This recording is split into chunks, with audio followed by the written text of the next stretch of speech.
All right, welcome back, and we sincerely apologize for the mix-up earlier. Now we'll move on to more of the stories on the front page of the dailies this morning. I will move on with First News newspaper. The lead story here talks about organ trafficking. Ekure Madu, wife convicted, risk life imprisonment in UK. Couple to be sentenced under UK's Modern Slavery Act 2015, stipulating life imprisonment. Judge to pass sentence at a later date. And we also have more stories. Alleged incitement. Arrest Peter Obi, Dirty, Keyamo petitions DSS. Kanu's detention. IPOB leader's brother loses case at UK court. We also have PDP suspends Autumn, Fayose, Anyim, others. They're to face disciplinary committee. And below the paper, the front page, suspension. Your days are numbered, Fayose blasts IU. And that's in retaliation to the suspension. Nigeria Air will fly before May 29, says federal government. And Pirates Confraternity calls for Electoral Offences Commission to curb voter suppression. And these are some of the stories on First News. And moving on to the Nation newspaper this morning with the major headline: PDP hit by post-poll crisis. Wike tackles party over suspension of Fayose, Ayim, Shema, or Tom. As Ekiti governor rejects action, it is contemptuous. And to other stories, minister insists Nigeria Air will fly before May 29. Tight security as Court of Appeal decides Adele case fate today. Insurance assets rise to 2.3 trillion. Yellow cards for owners of Lagos 349 derelicts building. And to other stories, Naira scarcity, CBN begin allocation of more cash to banks. We hope to see increased improvement in the availability of cash in the next few days. And UK interest rate rises to 4.25%. Eagles battle Equatorial Guinea today, and retirement protests in France. These are the major stories on the front page of the Nation newspaper. All right, taking a look at Blueprint newspaper. The lead story talks about Keyamo's call for arrest of Peter Obi and Dirty. And Keyamo, Obi's campaign spokesman says Keyamo is seeking political relevance. We also have NYC pays missing Omale's family instant benefits. Ashiru vows to reclaim Kaduna's mandate. Sani to challenge PDP results. PDP alleges foul play in Adama, urges REC's removal. Cash scarcity to end April, Rewani predicts. We also have in Kwara State, EFCC naps cleric, twin brothers, 25 others for internet fraud. And in Niger, 2 brothers, 1 other to die by hanging over businessman's murder. We also have at the top of the page there, troops neutralize 45 terrorists, rescue 119 kidnapped victims. Kogi Assembly suspends 9 members, 7 local government chairs over terrorism, and police in Niger rescue 10 abducted children from Abuja orphanage. And these are some of the stories on Blueprint newspaper. We now have in the studio, joining us this morning as always, the editor of 21st Century Chronicle, Malam Nuruddin Abdullah. Good morning. Good morning. And Ramadan Kareem. Thank you very much. It's a pleasure to see you again as always. We go with the Daily Trust exclusive reports this morning, where the AFCC is assuring it will go after corrupt leaders after this government, or rather this administration, come to a halt, and is asking for amendments of the Electoral Act to empower them to perform the act of policing election, especially away from vote buying activities, as the current law doesn't exactly give them so much power, since it cannot you cannot arrest anybody for doing that 300 meters away from the polling unit. I'm sure you have seen this story. What impressions do you make of the FCC chairman? Okay, 2 things. Let me start with the second issue he raised. I think the anti-graft agency chairman wants to bite more than he can chew.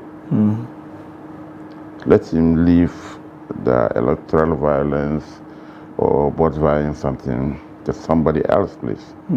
Because it seems that the agency is heading is overwhelmed.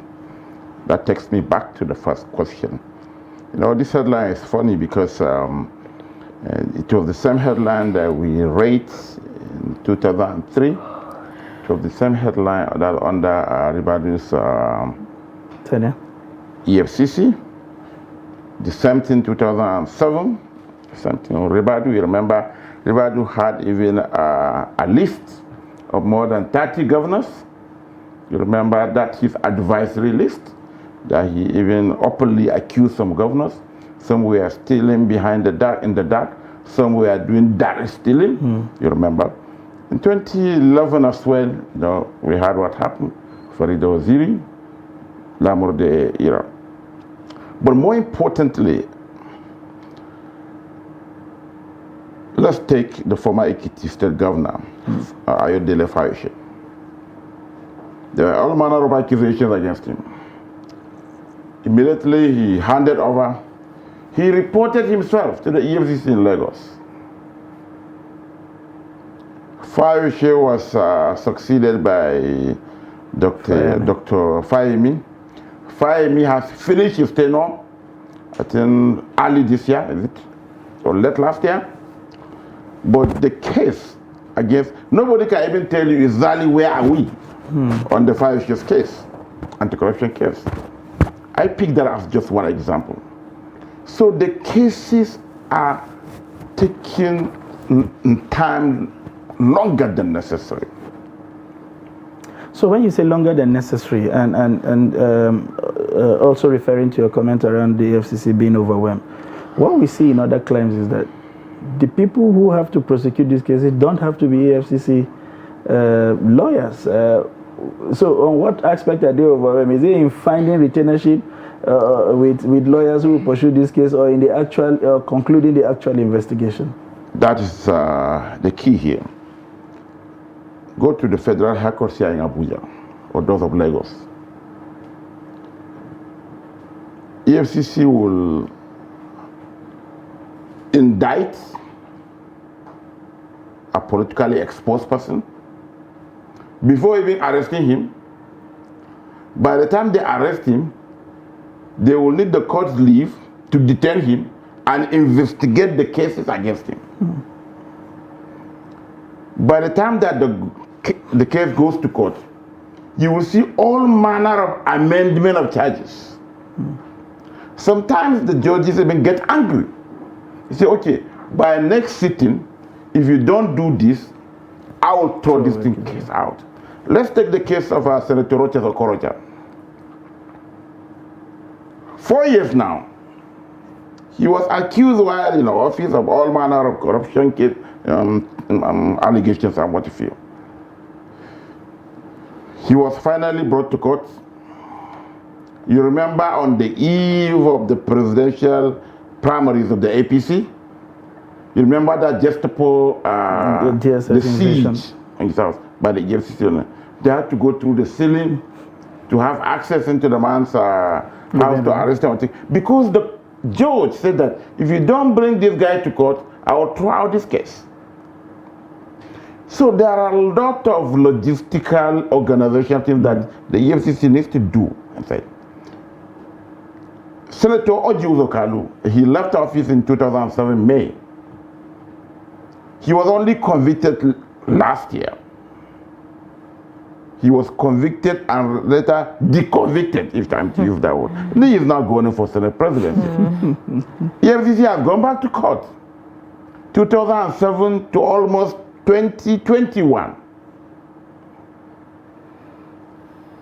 To cut it, to cap it all. Even those who EFCC succeeded in convicting, I'm talking about the case of Senator and former governor of Plateau State, Joshua Darie, and the former governor of Taraba State. It's a reverend, it's a priest, Jolly Nyami. They were convicted, affirmed by the Supreme Court. They were having, they were serving their honor. Then suddenly from the blues, Council of State, The Council of State Granted them. granted them. And now they are free.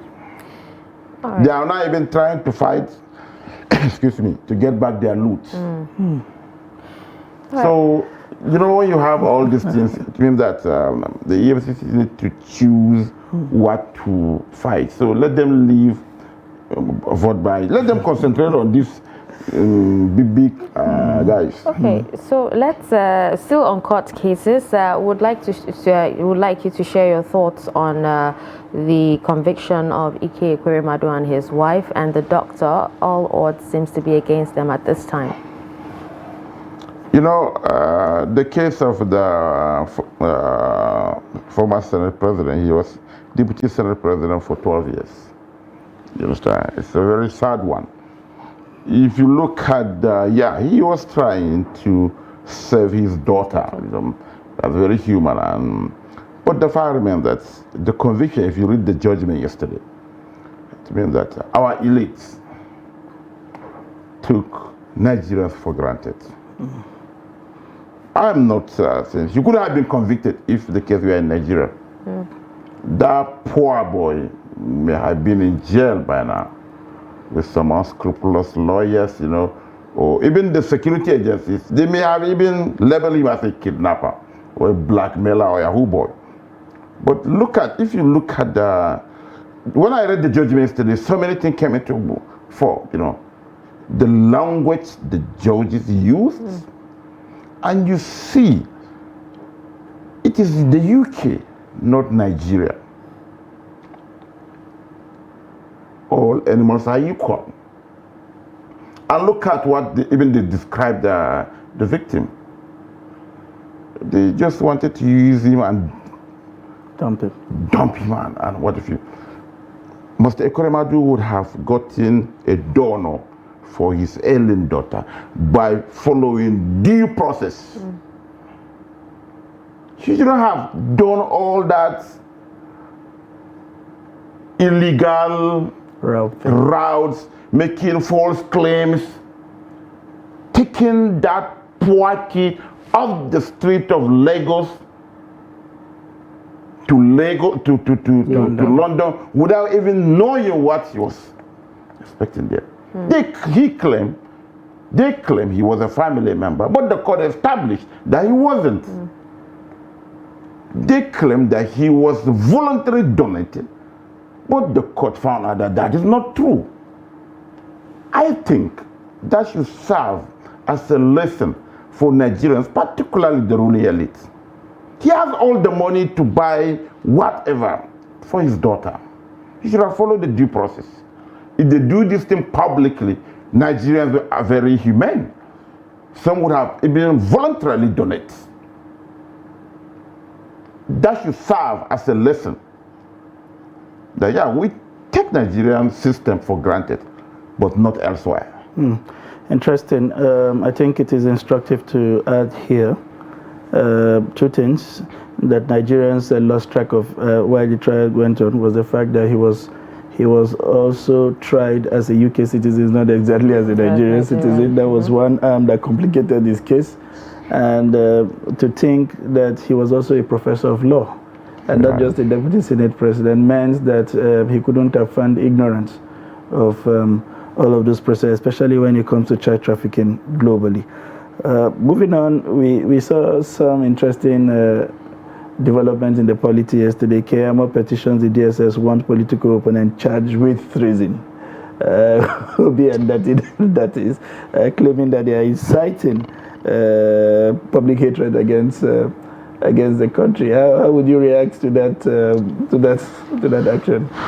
So, you know, if you know Keyamo before he became honorable minister, you know that he is reverting to his status quo. Keyamo is known for all this. Right from, you remember, during the Obasanjo days, you remember after the murder of Chief Bola Ige, the then Minister of Attorney General and Minister of Justice. So he is reverting to his original status quo. And maybe again, you know, trying to ingratiate himself to the incoming government, because all these things are needless. No. The security, crying more than if there is any incitement, comments by any Nigerian, I don't think that the DSS needs to wait for one KMO to tell them what to do.